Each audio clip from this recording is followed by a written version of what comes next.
Aku nih mau nanya nih, Iya. menurut Mas Frans ya, Tuhan itu adil nggak sih? Kan katanya Tuhan maha adil ya. Menurut Mas Frans adil nggak sih?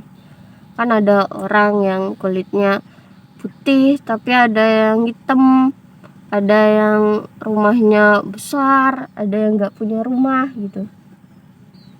Kan nggak adil ya? Ya, jadi adil itu rasa, sama sekali bukan materi. Gitu. Halo sobat-sobat semuanya, jumpa lagi di channel Warta Kabar Baik. Selamat pagi buat yang menyimak video ini di pagi hari. Selamat siang, sore, dan malam buat yang menyimak di siang, sore, atau malam hari.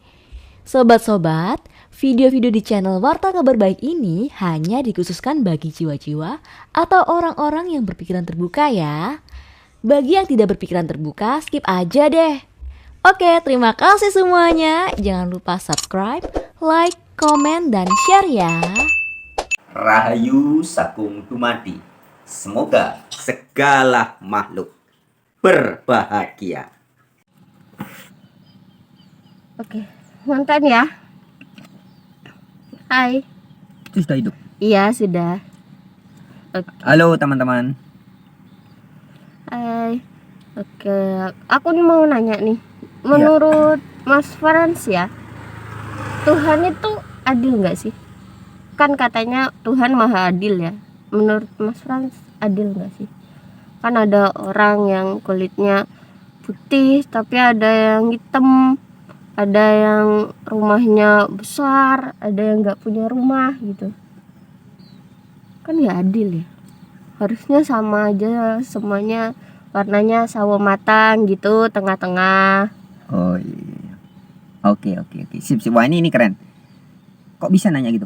Bagus ya. Ini pertanyaan bagus ya teman-teman. Jadi meskipun pada kesempatan ini yang nanya adalah Mbak Iyi, tapi ini mewakili pertanyaan banyak orang. Iya. Ya, sering sekali saya mendapat pertanyaan seperti itu. Katanya Tuhan maha adil. Ya. Tapi kok ada orang yang besar, gemuk, ada yang kurus. Ada yang kalau orang-orang bule ya, daerah Eropa tuh wah hidungnya bagus-bagus, mancung ya. Orang bilang bibit unggul ya. Iya. Penampakannya udah dari orok udah ganteng aja, udah cantik aja ya. Tapi kok ada orang-orang yang pesek ya, yang ada yang kulitnya juga warnanya nggak glowing, nggak cerah ya. Iya. Tapi gini sebelum saya jawab ya. Jadi gini sahabat-sahabat, konsep tentang Tuhan yang maha adil ini sangat tergantung kok dari persepsi Anda, konsep Anda tentang memahami Tuhan. Jadi artinya gini Mbak I, kalau Tuhannya persangkaan atau konsep bikinan manusia, Iya. Artinya kan banyak orang berpikir Tuhan itu suatu berada di nun jauh di sana, ya, berada di ars, di suatu tempat yang nggak jelas di mana. Iya. Nah, artinya Tuhan dipahami sebagai sosok. Nah, ketika Tuhan dipahami sebagai sosok atau materi, ya maka konsep-konsep berikutnya maha adilnya, maha baiknya akan dinilai secara materi juga. Tuhan dianggap maha baik ketika memberi Anda materi. Tuhan baik, aku dikasih permen. Kalau anak-anak gitu ya. Kalau orang dewasa, wow, aku dapat rumah, aku diberi mobil. Maka bilang, Tuhan baik banget. Ukurannya materi. Tentang Tuhan maha baik. Begitupun dengan adil. Tadi Mbak I, terima kasih ya pertanyaannya. Kalau Tuhan maha adil kan berarti harusnya manusia tuh sama semua. Ganteng-ganteng semua. Iya. Ya, ganteng-ganteng semua kayak saya gini, ya.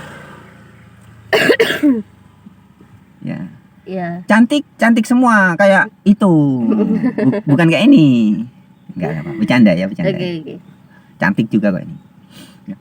Jadi persepsi kita tentang keadilan Tuhan itu tergantung dari konsep awal kita tentang Tuhan. Kalau Tuhannya kita anggap sebagai suatu sosok alias materi, maka berikutnya adilnya, maha adilnya juga dilihat dari sisi materi. Maha adanya pun mana harus dicari bentuknya harus materi. Katanya Tuhan maha ada, maka dicari materi. Apalagi tadi maha baik. Anda atau kita akan menilai kebaikannya berdasarkan materi semua. Kalau diberi banyak materi berarti baik. Kalau agak banyak berarti Tuhan agak baik. Kalau Anda tidak diberi materi, berarti Tuhan tidak berada di pihak Anda atau tidak baik, gitu ya. Iya, iya. Jadi konsekuensinya akan seperti itu. Nah, sekarang kita bahas tentang Tuhan yang asli. Sebagaimana sudah kita sering di video-video terdahulu ya, teman-teman. Tuhan yang asli, kalau Om Ebit mengatakan, Tuhan ada di sini, di dalam jiwa ini. Ya. Jadi Tuhan ada di mana? Di dalam diri kita. Berarti dia materi apa bukan? Bukan. Kalau Anda tanya, menurut Alkitab atau Bible disebutnya God is Spirit. Allah itu roh, kata Yesus. Kalau sahabat-sahabat baca di dalam kitab Al-Quran dan hadis, Allah itu dat. Nah, berarti jelas bukan materi. Ya, kalau sahabat-sahabat Hindu yang membaca Veda, Bhagavad Gita, Saracamucaya dan kitab-kitab Hindu lainnya juga akan mendapati Tuhan itu bukan sosok, bukan materi. Dia wiapi wiapake, nirwikara. Nirwikara itu tidak terungkapkan ya. Wiapi wiapake itu dia berada di dalam segala sesuatu, melingkupi segala sesuatu. Nah, jelas dia bukan sosok. Jadi pahami dulu ya. Oke, sekarang kita pelan-pelan. Demikian juga ketika kita membahas secara Quran. Di Al-Quran jelas banget ayatnya itu, Mbak. Mengatakan Allah lebih dekat dari urat leher kita. Kemudian Allah meliputi segala sesuatu, meliputi segala manusia. Dalam surat Al-Hadid ayat 4 dikatakan, Allah besertamu dimanapun kamu berada. Ya, jadi selalu beserta kita dimanapun. Jadi Allah yang asli yang diberitakan oleh Al-Quran, yang disebut juga sebagai zat, ini jelas bukan sosok. Begitupun kalau kita mengacu Alkitab atau Yesus atau ajaran Kristen. Allah itu spirit, roh. Nah, kalau kita sudah memahami bahwa Allahnya bukan materi, bukan sosok, bukan pribadi, ya, nanti kita akan memahami sifat-sifatnya. Seperti tadi katakan, ini sesuai pertanyaannya ya, tentang maha adil. Nah, kalau Allahnya materi, maka adilnya juga bentuk-bentuk materi. Allahnya materi, adilnya apa? Baiknya bentuk-bentuk materi. Nah, kalau kita memahami betul bahwa Allah itu ternyata zat atau roh atau spirit, atau kalau saya suka menyebutnya maha energi, ya, dia bukan materi. Maka karakter sifatnya pun adilnya bukan materi. Jadi kalau tadi Mbak Yi nanyanya gini, ada yang kulitnya hitam, ada yang glowing, ada yang besar, ada yang kecil, ada yang kaya, ada yang miskin, itu kan materi semua. Nah, itu tidak akan tertangkap. Itu tidak cocok dengan sifat Tuhan yang immaterial, yang bukan material. Mungkin saya berikan pendekatan yang lebih gampang melalui filosofi Jawa ya. Karena memang pusat spiritual dunia ini harusnya di Nusantara, teman-teman ya. Akan jelas kalau Jawa. Kalau di Jawa manusia itu kan disebutnya manungso. Ya, yang artinya adalah manunggaling rasa. Ya, jadi ini menariknya bahasa Jawa, Mbak. Iya. Jenengan kan orang Jawa ya. Di Jawa itu banyak kata-kata itu selalu memiliki arti. Seperti iro, artinya isine rasa. Kemudian ada juga panjenengan, papan jumenengan, isine susunan, selalu ada artinya. Kulo, laku langgeng, jadi kulo. Semua itu ada makna-maknanya. Nah, demikian juga dengan kata manungso, manunggaling rasa. Ada juga yang menyebutnya sebagai manunggaling sing kuwasa. Artinya manusia ini adalah tempat menyatunya segala macam rasa. Ya, manungso, manunggaling rasa. Manunggalnya segala macam rasa. Nah, juga manungso itu manunggaling sing kuwasa. Jadi sing kuwasa di diri manusia itu sebenarnya adalah rasa itu. Oh, gitu ya. Jadi bisa dibilang Tuhan, kedudukan, keberadaan atau bersemayamnya Tuhan dalam diri kita yang lebih dekat dari urat leher itu di mana? Di rasa. Bisa ditangkap? Iya. Berarti Tuhan yang maha adil tuh adilnya ada di rasa juga. Iya, betul. Gitu. Nah, ini bentar ya, pelan-pelan ya, biar lebih marem ya, Mbak ya. Oke. Pelan-pelan ya. Supaya sahabat-sahabat bisa menangkap, mudah-mudahan bisa dipahami, dirasakan dan betul-betul nyata ya. Iya. Jadi izin pada kesempatan ini teman-teman saya mau mengajak sahabat-sahabat ngaji ya, ngasah jiwa. Bukan hanya ngopi, bukan hanya ngolah pikir, tapi juga ngaji, ngasah jiwa, ngaji rasa ya. Coba dirasakan. Teman-teman setiap hari, ini Mbak Yiyi di sebelah saya duduknya, posisi tangannya gini teman-teman. Coba agak diangkat. Nah, tangannya gitu dia. Sedangkan saya gini duduknya. Nah, ini saya duduk gini, Mbak Yiyi duduk begitu. Ini kita sedang melayani apa? Rasa. Mbak Yiyi nyamannya gitu. Saya nyamannya gini. Itu orang di sana nyaman gitu. Kita semua sedang melayani rasa. Kita semua sedang menjadi hambanya rasa. Jadi Tuhan itu kan bos. Bos yang sejati setiap hari itu ya rasa kita, teman-teman. Pelan-pelan ya. Iya. Sahabat-sahabat malam-malam tiba-tiba tidur. Sebelum tidur apa yang terjadi? Tertimpa apa? Ngantuk. Iya. Ngantuk itu apa? Rasa. Jadi ketika Tuhan yang nyata berwujud rasa ngantuk, tidak bisa dilawan. Dia maha kuasa juga. Ya, nanti sebelum kita bahas Mahadil ya, ini tambahan ini bonus. Dia juga maha kuasa, teman-teman. Artinya siapapun Anda, jenderal, gubernur, bupati, yang orang terkaya di dunia sekarang siapa ya? Mark Zuckerberg, sopo meneh.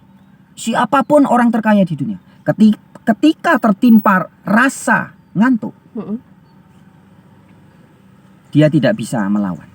Tidak bisa rasa ngantuk disuruh pergi, digantikan dengan uangnya yang triliunan itu, atau diwakilkan kepada sekretarisnya. Ini anggap aja nih. Oh ya, ini Mbak Yiyi sudah saya jadikan, ini sekedar info teman-teman ya. Sekilas info ya. Mbak Yiyi berkenan jadi aspri ya, asisten pribadi ya, sekretaris saya ya. Nah, jadi ini anggapnya sekretaris saya. Saya yang ngantuk teman-teman misalkan. Bisa nggak? Mbak, saya ngantuk nih, tapi saya lagi mau bacot. Tolong Mbak gantiin saya, Mbak yang tidur ya. Oke? Bisa? Iya, nggak bisa. Nah, nggak bisa. Jadi ketika Anda yang diberi kuasa, perintah dari yang maha kuasa untuk tidur, Anda yang harus tidur. Gak bisa digantikan suami Anda, istri Anda, anak Anda, pendeta Anda, ustadz Anda, nabi Anda, rasul Anda. Gak bisa. Ya. Dan maha kuasa ini menguasai semua. Mau dia bentuknya burung, kuda nil, kuda laut, segala macam kuda-kudaan, anjing hutan, anjing rumah, anjing macam-macam, kucing, dan begitu tertimpa rasa ngantuk, maha kuasa enggak? Maha kuasa. Enggak ada yang bisa ngelawan. Semua seluruh dunia sama. Itu baru rasa ngantuk, belum rasa lapar. Jika Anda piara anjing Anda di rumah yang tertimpa rasa lapar, oh digantian aja kucingnya aja yang kasih makan, kan sama aja. Bisa enggak? Enggak bisa. Ya, jadi tidak bisa diwakilkan. Rasa itu tidak bisa diwakilkan. Ini nanti kalau kita ngomong bab rasa nih teman-teman, ini panjang luas ya. Tapi kita kembali persempit, kita kembali ke soal adil tadi. Iya. Jadi kalau Anda atau kita sudah memahami bahwa Allah atau Tuhan God yang asli itu duduknya ada di rasa kita. Setiap hari Tuhan yang lebih dekat dari urat leher itu betul-betul jadi Tuhan, nyata. Anda mau mengakui atau tidak, dia adalah Tuhan Anda. Buktinya Anda suruh tidur, Anda tidak bisa melawan. Siap bos, tidur. Pagi-pagi suruh bangun loh, tidak bisa, aku tetap mau tidur, tidak bisa. Anda mesti bangun. Baru pagi-pagi mau bangun, tiba-tiba dikasih rasa kebelet beol atau kebelet pipis. Nggak mau, aku masih tidur ini, rasa kebelet pipis nanti 2 jam lagi. Ini tak gantiin, kamu beli permen. Bisa nggak? Nggak bisa, ngompol jadi. Bisa dipahami ya. Jadi Tuhan, bos yang nyata setiap hari berserta kita. Sekarang Anda lagi nonton video ini, Anda posisi duduknya nyamannya seperti itu karena Anda mengikuti rasa Anda, mengikuti Tuhan Anda yang lebih dekat dari urat leher Anda. Anda hari ini makan apa? Kok makan bakso? Kok nggak makan mie aja? Nggak? Atau Anda makan sate? Nggak makanin apa? Anda sedang mengikuti rasa. Ya. Nah, jadi Tuhan yang asli itu adalah rasa. Nah, tapi hati-hati, nanti kita bahas lebih kaji dalam kajian yang lain ya. Rasa ini macam-macam, maka ada Tuhan palsu. Ya. Ketika dia nafsu menyusupi, ya, kemudian rasa Anda tiba-tiba mendapat rasa suruh mencuri. Nah, ini sudah Tuhan palsu. Rasa iri, kemudian kita mencuri. Rasa nafsu yang disusupi dengan apa ya? Dengan kemarahan, Anda bisanya memperkosa. Nah, ini sudah rasa, sudah Tuhan palsu. Ya, nanti kita bahas di lain, ini bab yang lain, tapi intinya sama, rasa. Kita kembali ke Tuhan yang asli, yang maha adil tadi. Nah, Tuhan itu maha adil. Tuhan itu rasa. Tuhan itu kuasa. Nah, adilnya di mana? Bukan di bentuk. Contoh, Mbak. Yang satu bentuknya anjing. Yang satu bentuknya kucing. Tapi sama-sama diberi rasa. Kalau makan sama-sama Lapar. kenyang. Kenyang. Adil enggak? Iya. Anjing kalau makan Kenyang. kenyang. Kucing kalau makan, Kenyang. nah, bentuknya beda kan anjing sama kucing. Kita cari yang lebih beda lagi. Cacing. Cacing sama gajah. Bentuknya kan beda banget. Atau semut. Oke. Semut. Kalau cacing nanti Mbak Iin takut sama yang gini-gini soalnya. Ulet cacing takutnya. Semut ya Mbak ya. Semut sama gajah kan bentuknya beda banget. Tapi ketika semut tertimpa rasa lapar artinya suruh Makan. ketika tertimpa rasa haus artinya suruh Minum. Nah sekarang Pak, kalau gajah tertimpa rasa lapar kira-kira artinya apa? Iya. Be- Harus makan. Iya sama. Bentuknya beda banget loh gajah sama semut. Tapi ketika tertimpa rasa lapar sama. Gajah ya bisa lapar, semut ya bisa lapar.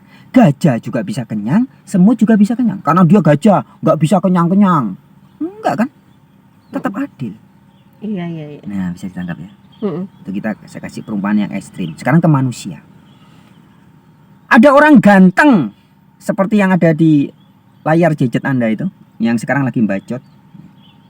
Ada orang yang jelek seperti yang sedang megang gadget. Enggak ya sahabat-sahabat ya, bercanda. Jadi ada orang apakah ganteng, jelek, cantik, jelek, tua, muda, besar, kecil, semua setiap hari mendapat rasa lapar yang sama. Jika belum makan pasti tertimpa rasa lapar. Jika sudah makan pasti kenyang. Bukan karena Anda kulit Anda putih atau Anda keturunan orang bule, keturunan Eropa, Anda kalau makan nggak kenyang-kenyang.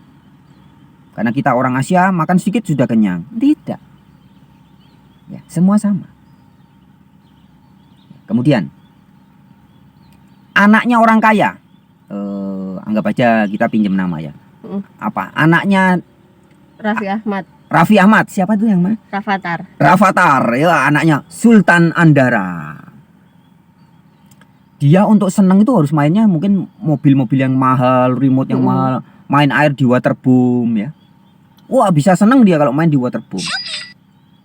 Tetapi sahabat-sahabat, di pedesaan atau di tempat-tempat terpencil, di daerah-daerah kumuh juga banyak anak-anak kecil yang ketika main layangan, main hujan, main di got-got, mereka juga senang.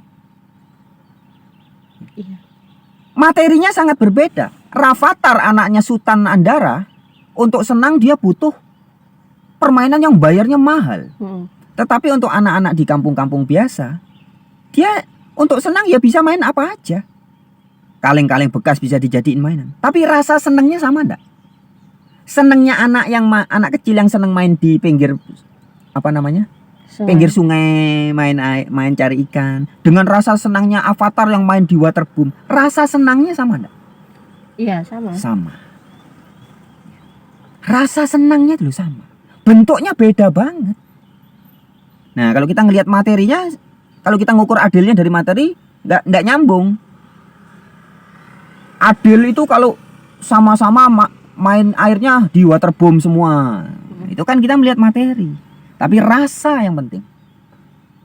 Orang kaya bisa stres? Sangat bisa. Orang miskin bisa stres? Sangat bisa. Orang kaya bisa seneng, happy? Sangat bisa. Orang miskin bisa happy? Banyak. Nah, bisa ditangkap ya. Mulai ya, adil. Jadi rasa senang ini adil. Rasa cinta sekarang.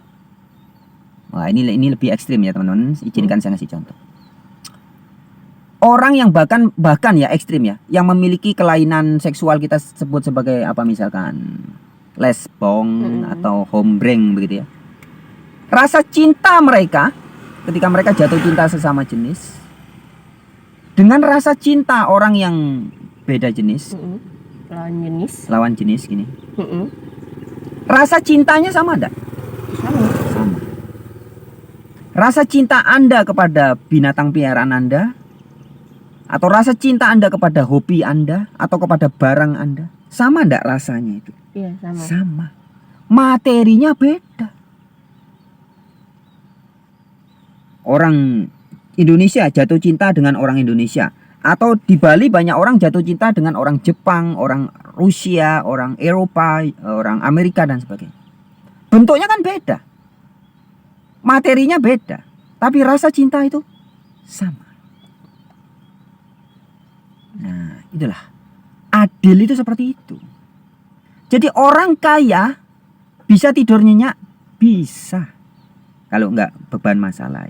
Orang miskin atau punya harta sedikit bisa tidur nyenyak, sangat bisa. Kalau enggak juga merasa punya beban. Jadi untuk tidur nyenyak tidak harus materinya spring bed yang mahal harga 5 juta.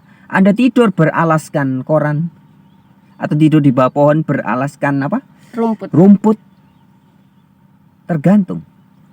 Kalau sudah dalam kondisi tenang, damai, materi enggak pengaruh.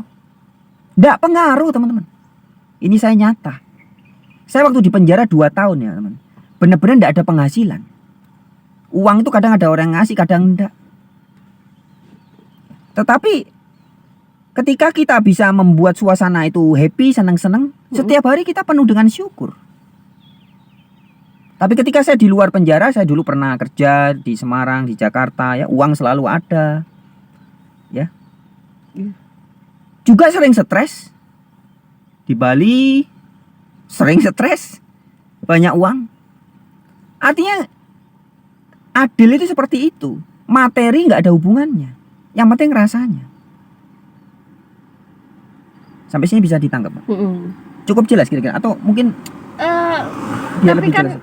kasihan gitu ya. Maksudnya terlihat sangat jelas gitu. Misalnya ada orang yang punya rumah, ada yang enggak gitu. Yang enggak tuh kayak kasihan tidurnya Ya, gitu. nah ini jadi tadi kalau dari sisi rasa ya, adil itu dirasa, baik dirasa. Nah, kalau tentang kemudian ada nasib, ini agak luas lagi, Mbak. Oke. Ya, jadi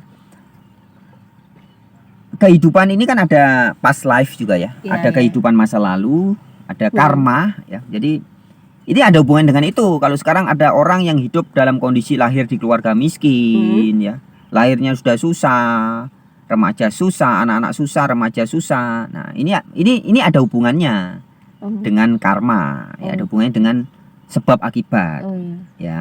Tapi ini beda dengan adil tadi. Kalau yang adil itu maksudnya siapapun manusia itu mendapat rasa yang sama. Artinya orang besar, kecil, tua, muda, laki, perempuan, agak laki, agak perempuan, ya, tetap memiliki diberi rasa yang sama. Potensi memiliki rasa yang sama, sama-sama bisa jatuh cinta, ya. Sama-sama bisa merasa kalau dimarahi bisa sakit hati, sama-sama bisa jatuh cinta, ditolak bisa patah hati, ya, sama, ya. Jadi dirasa adil itu dirasanya. Nah, nanti lain waktu mungkin besok atau lusa kita akan bahas tentang Tuhan yang maha baik. Itu juga gitu, baik itu dirasanya, bukan dibentuk-bentuk materi, teman-teman. Jadi artinya kalau kita membahas tentang Tuhan yang asli, yang Tuhan adalah lungguhnya atau keberadaannya ada di rasa itu, maka kebenarannya menjadi utuh, adil pun menjadi nyata. Anda bisa merasakan kan? Tadi yang saya sampaikan kan nyata, Mbak. Iya. Ya kan?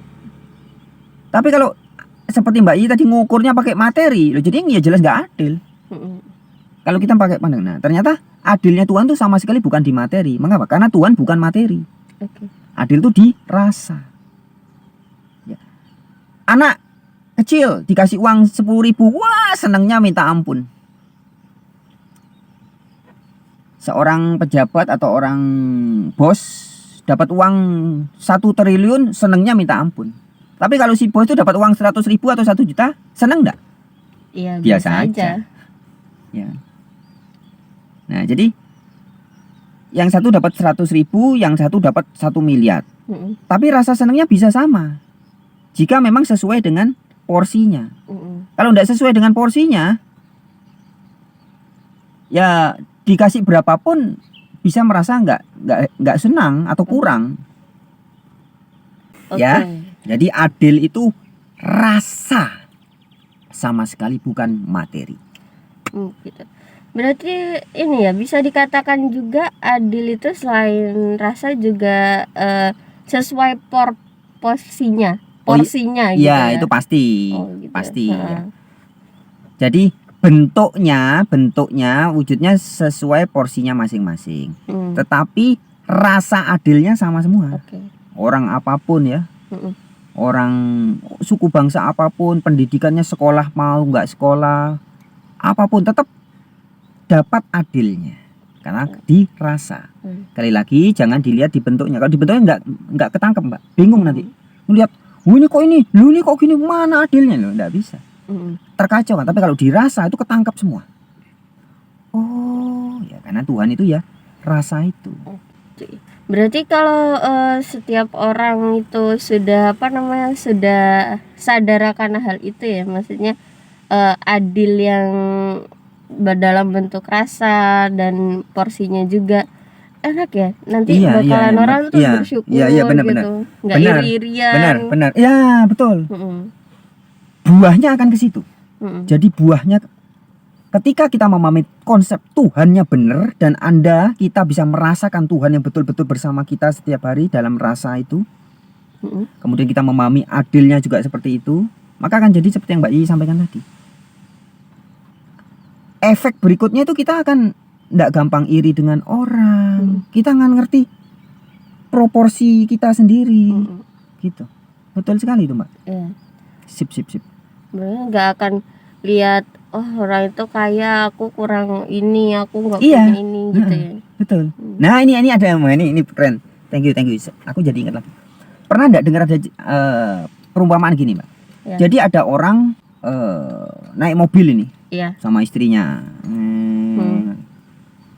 Terus tiba-tiba dia ngelihat ada orang jalan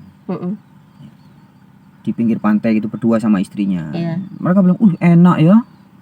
Mereka berdua nggak kayak kita nih sibuk, kita nih ngurusi bisnis ini tiap bulan harus mikirin bayar gaji karyawan, nanti usaha kita yang di New York gimana, yang di Singapura, belum lagi kita nggak punya waktu. Kita kayak mereka tuh bisa berduaan, bergandengan tangan, santai, menikmati masa tua ya.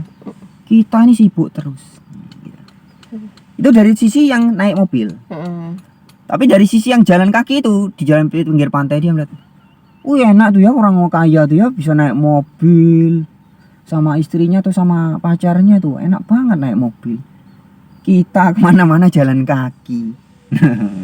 Iya. Nangkep ya? Iya. Nah, jadi ini sebuah perumpamaan orang yang nggak sadar akan proporsinya.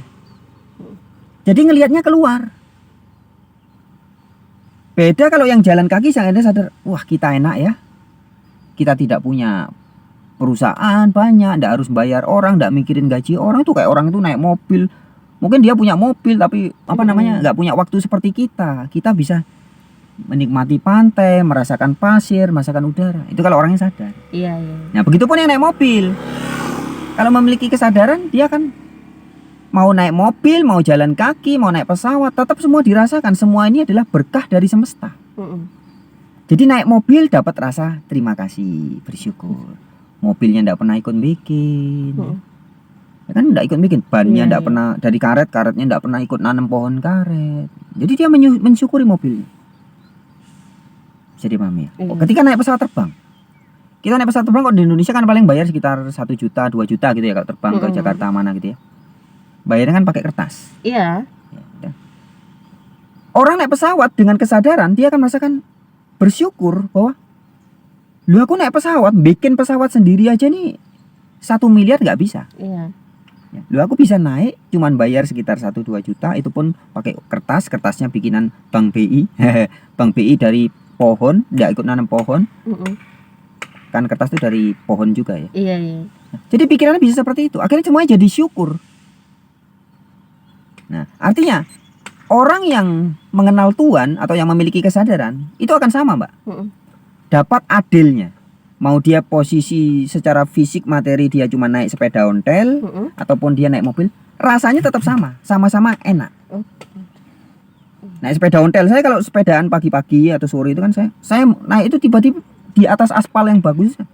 Enak banget ya. Saya enggak pernah ikut mengaspal, enggak susah-susah bikin aspal. Terus saya naik sepeda juga. Sepeda itu kan banyak dari karet. Saya sebelum naik sepeda ini ndak ikut nyamak pohon karet, nggak ikut bikin kan. Jadi semua itu bisa jadi rasa yang enak. Begitupun seperti saya sekarang sedang nyetir mobil. Ini juga gitu. Ya. Ini mobil nggak pernah ikut bikin. Kita tinggal menikmati. Jadi artinya sama, adilnya sama. Di rasanya. Kira-kira gitu. Ada lagi, Mbak? Gitu aja kayaknya. Sangat menjawab sih. Menjawab ya. Iya. Oh ya, jangan lupa ya, tetap pantengin terus. Kita mau ke Bali soalnya. Mau ke Bali? Iya. Kapan kita ke Minggu Bali? ini kayaknya sih hari Sabtu ya. Ntar kita bakalan ketemu beberapa orang. Ntar bikin video juga. Iya. Tapi untuk videonya rahasia masih. Makanya pantengin terus Oh iya, YouTube-nya, jadi kita mau ke gitu. Bali ya?